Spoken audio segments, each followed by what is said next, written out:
সাভারের আশুলিয়ায় ড্রেনেজ অব্যবস্থাপনায় প্রায় সৃষ্টি হয় জলাবদ্ধতার। আরও জানাতে সরাসরি যুক্ত হচ্ছেন সহকর্মী দেওয়ান ইমন। ইমন, এই জলাবদ্ধতা নিরসনে কর্তৃপক্ষ কোনো ব্যবস্থা নিয়েছে কিনা বিস্তারিত জানাবেন।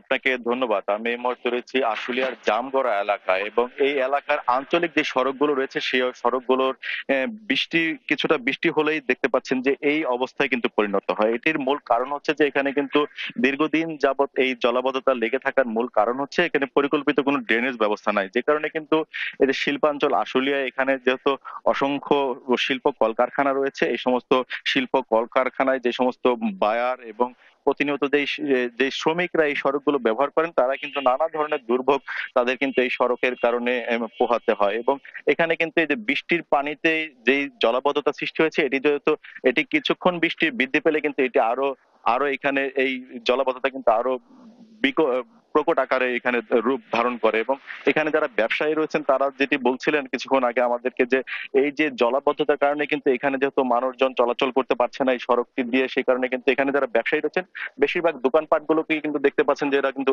বন্ধ রয়েছে, কারণ এখানে যেহেতু মানুষজন আসতে পারে না ওইভাবে, তাই বেচা বিক্রি নাই। সে কারণে কিন্তু এখানে ব্যবসা প্রতিষ্ঠানগুলো কিন্তু লসের মুখে কিন্তু দিনের পর দিন কিন্তু বন্ধ রাখছে। এছাড়া কিন্তু এখানে যেহেতু শিক্ষা প্রতিষ্ঠান রয়েছে, এখানে যে শিক্ষার্থীরা এই সড়কটি ব্যবহার করে যারা তাদের যে শিক্ষা প্রতিষ্ঠানে আসতে গিয়ে কিন্তু প্রতিনিয়ত তারা কিন্তু তাদের যে স্কুল ড্রেস থেকে শুরু করে এখানে কিন্তু রিক্সা থেকে পড়ে গিয়ে নানা ধরনের দুর্ঘটনায় কিন্তু তারা সম্মুখীন হন।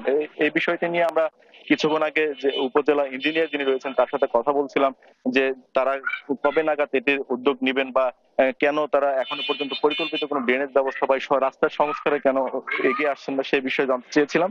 তিনি আমাদেরকে যেমনটি জানিয়েছেন যে ইতিমধ্যে তারা এই সড়কটি সহ বিভিন্ন সড়ক তারা পরিদর্শন করেছেন, হয়তো খুব শীঘ্রই পরিকল্পিত ড্রেনেজ ব্যবস্থার জন্য যে সমস্ত কার্যকর্তা সেগুলো কিন্তু শুরু করবেন। এছাড়া স্থানীয় যারা বলছেন যে যেহেতু দীর্ঘদিন ধরে তারা কিন্তু এই দুর্ভোগটি পোহাচ্ছেন এবং এই দুর্ভোগটি কবে নাগাদ তাদের এখান থেকে শেষ হবে সেটিরই কিন্তু অপেক্ষায় রয়েছেন তারা, যেহেতু এটি শিল্পাঞ্চল, এখানে যেহেতু লাখ লাখ শ্রমিক বসবাস করে এবং বায়াররা যারা আছেন তারা কিন্তু এই যে ফ্যাক্টরি গুলোতে আসতে গিয়ে কিন্তু তারা নানা ধরনের সমস্যার সম্মুখীন হন এবং এই কারণে কিন্তু এখান থেকে অনেকে মুখ ফিরিয়ে নেন অনেক বায়ার। তাই অতি শীঘ্রই এই সড়কগুলোকে সংস্কারের দাবি জানিয়েছেন এবং পরিকল্পিত ড্রেনেজ ব্যবস্থার দাবি জানিয়েছেন স্থানীয়রা। তো এই ছিল আমার কাছে সাভারের আশুলিয়ার এই সড়কের বেহাল দশার সর্বশেষ পরিস্থিতি।